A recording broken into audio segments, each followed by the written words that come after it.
საშინელი ნესტია ეს წინდა ეს დღეები ალბათ მსოფლიო ჩემპიონატს უყურებთ იცით რომ ერთი თამაში ლამის გადაიდო რა ხო ეს ერთი დიდი ხანი პირველი ტაიმის მერე დიდი პაუზა იყო რა 1 საათიანი პაუზა იყო ფილადელფიაში აი თქეში რა ზოგჯერ იცის ხოლმე რა აი ესეთი თქეში წამოვა რა ნუ იმის წყლის შეჩერება არა ნუ სანიაღვრები არის და მალე გადის ახლა ხედავთ სანიაღვრებია ყველგან ასოლტიცისია რა გაკეთებული დაბრეცილია ასე შუაში ცოტა ამაღლებოდი ნაპირებისკენ დახრილი და წყალი არ დგება რა ნაგრევე გადადის გვერდზე და მე აი მისრუტევა ესე იგი ხელა ძალიან და ესეთი დილა არის 7 საათია კვირა არის და ესეთი წყნარი არა კანტიკუტა თუ გაივლის მანქანა სიმწვანე და გუშინ ინტერვიუ იყო კასპაროვის ინტერვიუ იყო ის ქართულმა ჟურნალისტმა იყო და 10-15 წუთიანი ძალიან საინტერესო ინტერვიუ იყო უბრალოდ მე კასპაროვს უსმენ და ხოლმე ესე იგი კვირაში ერთხელ აქ ხოლმე წელი საუბარი YouTube-ზე აქ საათნახევრიანი საუბარი აქ ხოლმე და იქ ნუ კვირაში ერთხელ ან ორ კვირაში ერთხელ ყველაფერს ზე მე საუბრობს ნუ ძირითადი თემა არის ხოლმე რუსეთი და რუსეთ-უკრაინა თუმცა იქ ეხება ხოლმე პოსტსაბჭოთა სივრცესაც ეხება და რა თქმა უნდა ეხება ხოლმე ამერიკას, ევროპას, ნატოს და ასეთ რაღაცებს. ცხოვრობს ახლა ამერიკაში კასპაროვი. მოჭადრაკეა, შახმატისტია. ითვლება ყველა დროის საუკეთესო შახმატისტად მოჭადრაკეთ. ეროვნებით სომეხი და ებრაელი მშობლები ყავს. არ ვიცი რომელი თუ არ ვცდები მამა დედის გვარზეა კასპაროვი მამის გვარი სხვა არის და ბაქოდან არის ნუ ამოიდგენთ და არის რუსულენოვანი შეიძლება ესეთი კონგლომერატია ხო საქართველოს კარგად იცნობს და საერთოდ ბევრი ინფორმაცია აქვს თავში კითხულობს აშკარად სწრაფად კითხულობს ეთყობა იმიტომ რომ თავს ფლობს ინგლისურ ენას გარდა მაგისა ესე იგი ძალიან კარგად ფლობს იმას რომ ინგლისურს კარგად ფლობს გარდა ამისა არის ესე ვთქვათ სწრაფი მკითხველია როგორც ჩანს რა ესე იგი ყველას არ აქვს ერთნაირი სწრაფის კითხვა არის ადამიანებს ძალიან სწრაფად შეუძლებს საკითხვა. ბაე, ზუზუ, მოდი რა, აი, ეხლა შევიდა. მოდი აქ. ეხლა იმ ხის გარშემო რო შემოვარე, როგორ წამოვიდე მე. მოდი აქეთ. მოდი ჩემთან.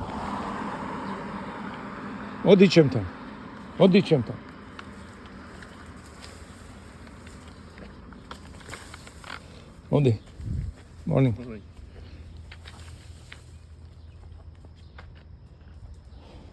იარე ხა მაგითი არ მოგხსნა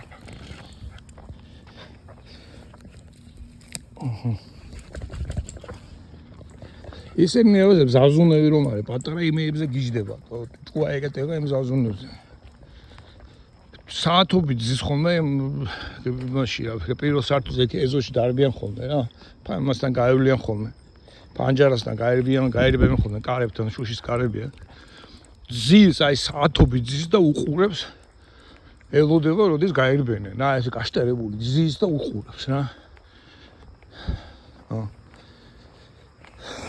ონა ეს კასპაროვი ძალიან ისეთია მოაზროვნე ადამიანია მაგრამ რა შეხვდა ვიცი მისი შეხედულებები კარგად ვიცი რა თუ მე დაინტერესებს მე დავждე დამისვით კითხვა და რას ფიქრობ კასპაროვი ამ საკითხზე და ვიტყვი იმას რა მოკლედ პირად ვიცი და მას უჯერებ რა ის პროგნოზებს მის ბევრ ამას და ძალიან დიდი ხანია პოლიტიკაშია დევნილია რუსეთთან ასე რუსეთის მომავალზე საუბრობს თავად პრობლემად ხედავს რა თქმა უნდა რუსეთის იმპერიალიზმს რომელიც უნდა დასრულდეს იმპერიების სხვადასხვა სახეები არსებობს მაგრამ მაგალითად არის თუ არა ამერიკა იმპერია ხო არის თუ არა ჩინეთი იმპერია აი მაგალითად ჩვენც აღვქვათ როგორც ერთ ქვეყანას და ისიც არის მაგრამ აშკარად ჩინეთი არის იმპერია იმიტომ რომ იქ უფრო მეტი ეთნოსი ცხოვრობს ენებია ჩინეთში თვითონ შიგნით ვიდრე ევროპული ენები თითქმის არ არსებობს ანუ რამდენია ეს ლათინური ენები გერმანული ენები სლავური ენები всё მორჩა რა ეგ არის ბერძული გამოეკვეხა რაღაცას ერთი პატარა ნაწილი და აფთავრა ასე ხუთი რა ძირითადად რა იმაში რა ქვია ჩინეთში თვალწინებით 15-ია თუ 50-ია თუ ნუ ხა მე ვძახი ენების ოჯახებს რა ძალიან ბევრი ოჯახია ენობა ანუ ახლა ქვეყნის სხვა ტიპის და ესე როგორც ხა ჩინეთი არსებობს უკვე 5000 წელია არსებობს ნუ მეტნაკლებად მაგრამ 5000 ახლა 5000 წელი იმპერია როგორ იქნება არის ირანი ირანიც ასევე იმპერია თურქეთი ასევე იმპერია ასე ვთქვათ მაგრამ დღეს უკვე ისინი აღარ აღიქნებიან ნუ კი არის იმპერია მაგრამ გარკვეული სხვა სახის იმპერია ვიდრე რუსეთი რუსეთი არის წინა წყლის ესე ვთქვათ ეს მე-19 საუკუნეში რაც უნდა დასრულებულიყო ის იმპერია არის მონი დასრულიყო ეს იმპერია არის ხო და იქ რამ გამოკვირვე ხა იქ ეს ქალბატონია შეეკითხა კასპაროვს და რამეს ნუ სვაგადი რუსულ თავარი იყო ეს რუსულ-უკრაინული საკითხი და შემდეგ გადმოვიდნენ ქართულ საკითხზე და ნუ ეხლა საქართველოს ესეთ რაიმე განსაკუთრებული არ ვთქვამს უბრალოდ დაადასტურა ის რომ საქართველოს მიექანება რუსეთისკენ აჩქარებით ესე იგი უბრალოდ სტაბილურად კი არ მიექნება სტაბილურობასთან ერთად ესე იგი ერთი და იმავე სიჩქარით კი არ მიდის უფრო და უფრო სწრაფად ეშვება რუსეთისკენ ეს იქნება ეს და ეს ყველაფერი დასრულდება მაშინ როდესაც უკრაინა დაასრულებს რუსეთის რეჟიმს პუტინის და რუსეთის იმპერიულობას ნუ ესეთი დასუსტება რუსეთი ინდონეზია უნდა დასუსტდეს რომ მას თავი აღარ აქვს რომ შემოგვიტიოს ეხლა იმას არ ვლაპარაკია ჩვენი ოპოზიციის შესახებ ნუ გაკვირთ თქვა რომ როგორც რუსეთში დღეს აღარ არის ოპოზიცია ისე არ არის ოპოზიცია საქართველოში უკვე ეს ცხადი ხა გირჩი ვერ იქნება ოპოზიცია გირჩი უფრო კლუბია პოლიტიკური კლუბია პოლიტიკური კლუბიც შეიძლება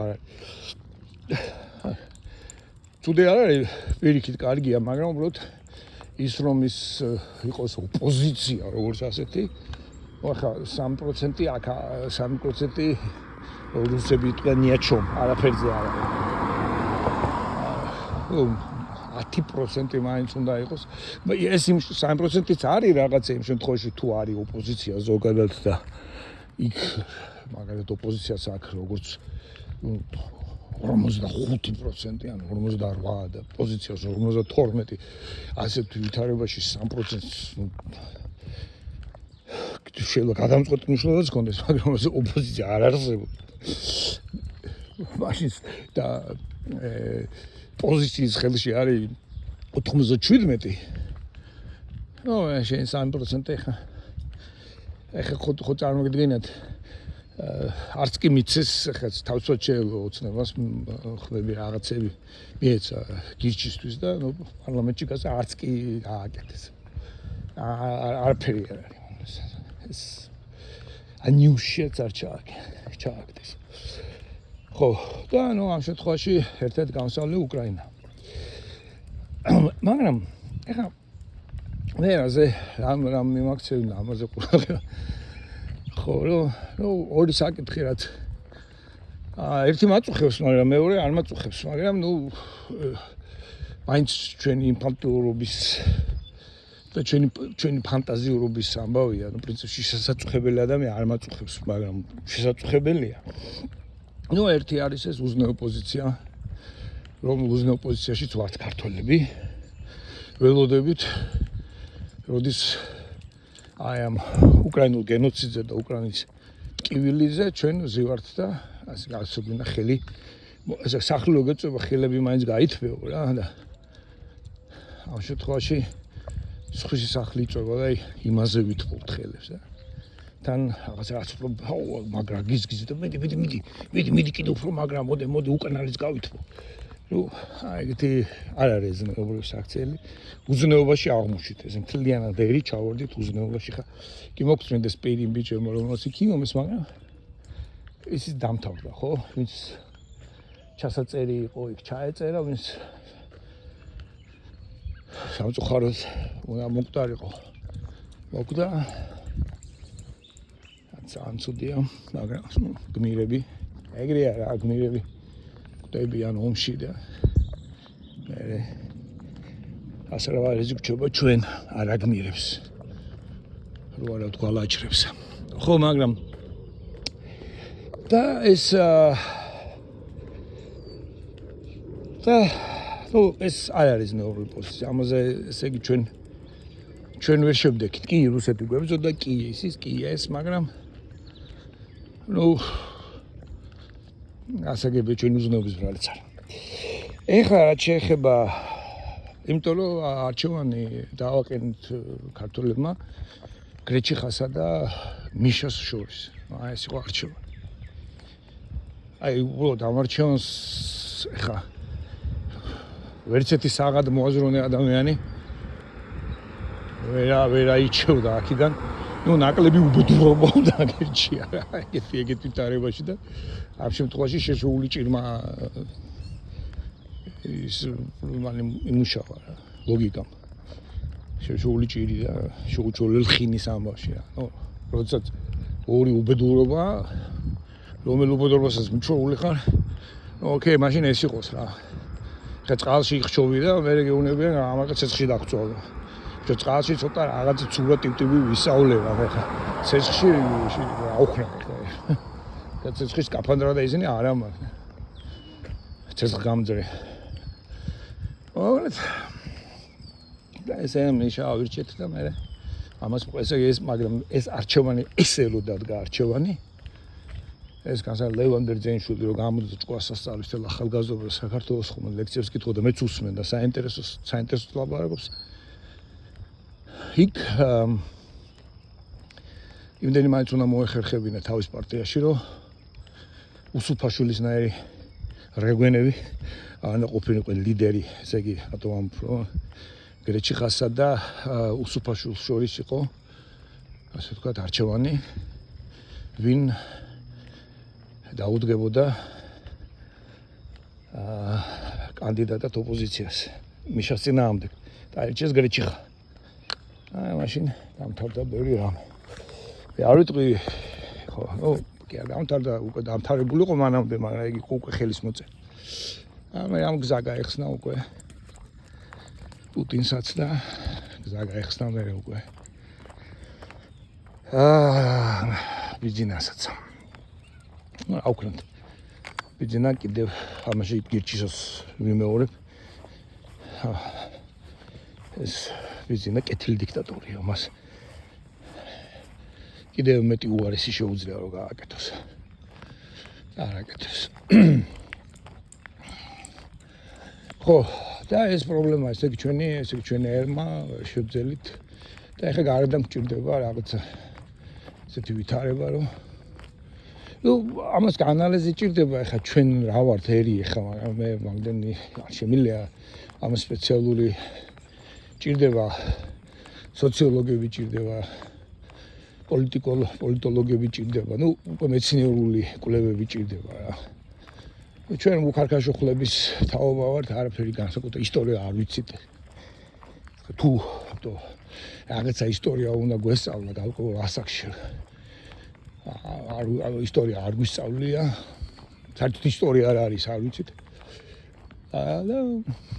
აქედან გამომდინარე მე ხა ვისაც ეს სფერო აინტერესებს და თვითგანათლებით რაღაცას მიაღწია მაგრამ ეწუნეთ თვითგანათლება არ იძლევა ისეთ შედეგებს როგორცაც სისტემური განათლება იძლევა ესე არის აი ყავს ახლა ისტორიკოსი გუბა სანიკიძე და მთელი ისტორია ზღაპრად გადააქცია მიუხედავად იმისა რომ დეტალები იცის მაგრამ არა აქვს აი ისტორიის ფილოსოფია ასე ვთქვათ რა ისტორიოსოფია არ აქვს საერთოდ ისტორია როგორც მეცნიერება და ნებისმიერ მეცნიერება და ისტორიას მათ შორის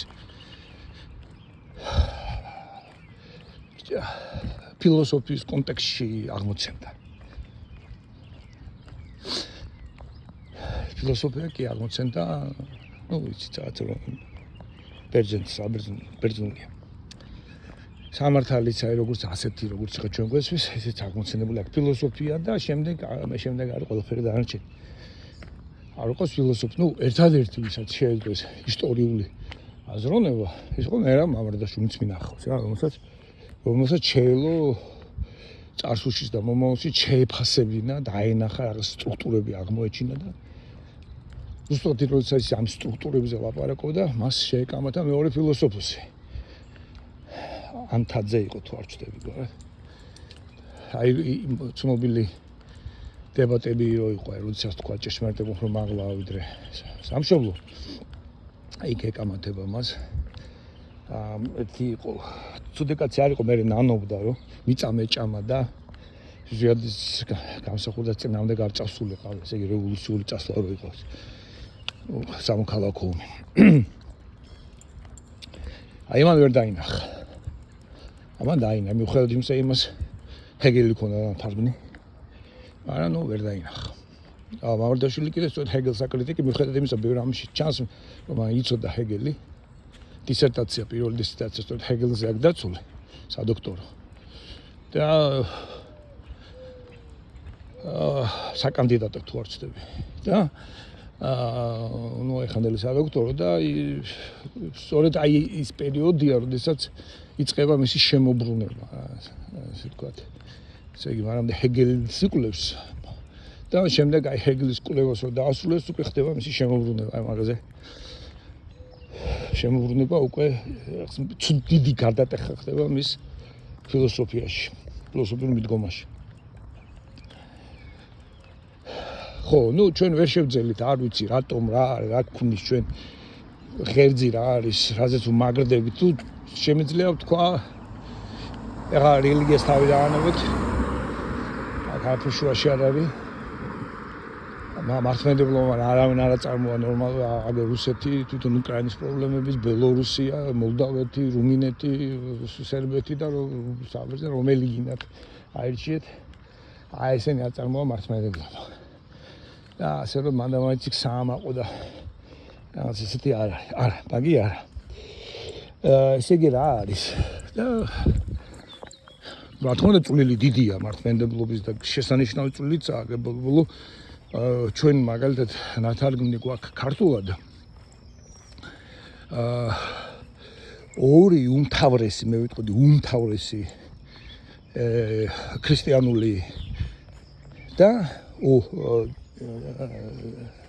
ავტორი ეს არის იოანე დამასკელი და მაქსიმე აღსარებელი გარდა ამისა ჩვენ ნათარგმნი გვაქვს და შესწავლილი გვყავს პროკლეს ნეოპლატონური ფილოსოფია და პეტრიც ასევე შესწავლილი აქვს ნემესიოსი რომელიც თავის დროის დიდი ფილოსოფოსი იყო სტოური ფილოსოფიასთან მოკამათე გენიალური ადამიანი და ესე იგი ჩვენ ქართულებს გვაქვს ეს უდიდესი ტექსტები სოფლიო მარგალიტები და ბრილიანტები და ამას ჭირდებოდა ენა და ეს ჩვენთან სწორედ ქრისტიანობასთან ერთად შემოდის. Ну, გარდა ამისა, ესე იგი მე მაინც ვფიქრობ, რომ თავარი ის რაც ჩვენ გვაქვს ეს არის ენა და ამ ენასთან დაკავშირებული მე აზროვნებრივი ფილოსოფია იქნება თუ რაც იქნება. არ ვიცი მე ზოგი ამბობს გალობა, ზოგი ამბობს იმას, ზოგი ამბობს ამას. მაგრამ ნუ ალბათ ენა, მაგრამ მაგ ისტორიოსოფია არის საჭირო, მაგრამ ის საჭირო ფილოსოფია. ხო, ეს კარგი. ეხლა მეორე რაც არის, რაც შემაწუხა რომ აი ეს უზნე პოზიციაში ვართ. და ეს მაწუხებს, რომ ველოდებით. ამიტომ ჩემთვის უკვე ლაპარაკიც აღარ არის საქართველოს პოლიტიკაზე, ლაპარაკი არის ესე იგი უკრაინის გამარჯვება უნდა ვისურვო, მე და გამოსავალი არ არის.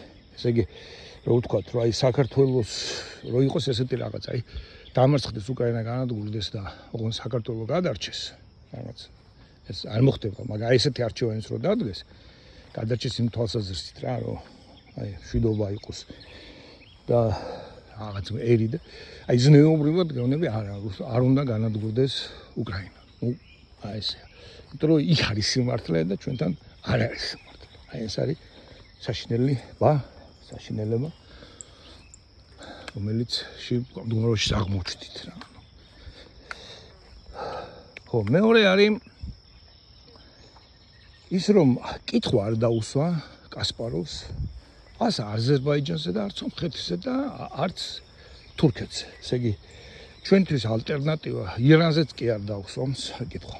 ესე იგი ამ ავტორმა საერთოდ არ გაიხედა ეს მე უცებ მივხვდი რომ ეს არის ზუსტად მე. ესე იგი ქართველებისთვის, თბილისელებისთვის რა უფრო ახლოს არის აი ხელი შეხებაზე არის გერმანია, საფრანგეთი, ინგლისი, ამერიკა, სკანდინავია. უფრო ახლოს არის ვიდრე ერევანი და ბაქო და ირანი და თურქეთი. უცნაური აი ჩვენს წარმოდგენაში ჩვენ ვართ აი რაღაცა იქითკენ ვართ რა მთელი ჩვენი და აგერ ჩვენ სამეზობლოში რა ხდება არც გვაინტერესებს. მართლა არ გვაინტერესებს სომხური კულტურა, არ გვაინტერესებს აზერბაიჯანის მწერლები, კულტურა, თეატრი, არ გვაინტერესებს ირანელები, არ გვაინტერესებს თურქები, არ გვაინტერესებს. თურქეთით დაინტერესდა ლიტერატურით, გეგაზედანია. ოსმანეთით რა. ნუ კითხვა უყვარს და წაიკითხე ფამუქის წიგნები და ხო. და ნუ რაღაცა სერიალებით მაგრამ არა. ესე მაინც აი საბერძნეთში ვიყავი და წამოსვლის მიზეზი ჩემ საბერძნეთთან გეტყვი პირდაპირ რაც იყო რომ საბერძნეთი მეჩვენებოდა ბანძი ქვეყანა. ხალხის ბანძი. ნუ კი არ ვადარებ ქართულებს. მე კი არ ვამბობ რომ ჩვენ უფრო მაგრები ვართ ვიდრე ისინი, არა. უბრალოდ როცა უყურებდი აი რა მინდა საბერძნეთში. აი რა აზრი აქვს საბერძნეთში შვილების გაზდას. აი რა ეს ქვეყანა რა. ის რაც საბერძნეთში მომწონდა იყო ის რაც თუ რაღაცა ევროპა ის ახლა кайხა გეყოფა წამოდი სახში. გეყოფა ეხა რა. წამოდი. მოგეუბნები წამოდი. ხო? ჯინიანები არიან ეს ისინი რა ქვია. კოკერ სპანიელებთან განსაკუთრებით ამერიკული. აშკარად შენარევები არიან. რაღაცა შეურიეს აქ. ხო, ჯინიანები არიან. ხო? არ გაინტერესებს. ეს ახლა არ მოწუხებდა და არ მოწუხებს ახლა სომეხი და აზერბაიჯანი და ირანი არ შედის ჩემი ინტერესის საერთოდ არ მაინტერესებს არც მათი ფილოსოფია არაფერი არ მაინტერესებს მაგათ არაფერი საერთოდ რომ წარი არსებობ იმაზეც კი არ დამწყდება გული ნუ ესე ვართ რა მაგრამ აი გერმანია და აი ის ხო და არა ეს სწორი იმიტომაც მოგვივიდა კონფლიქტები მე ყველასთან და ყველაფერთან. დამწახში. ყველასთან, ოსებთანაც, იმასთანაც, ამას. არ არის ეს სწორი, უნდა მოვიხედოთ გვერდში.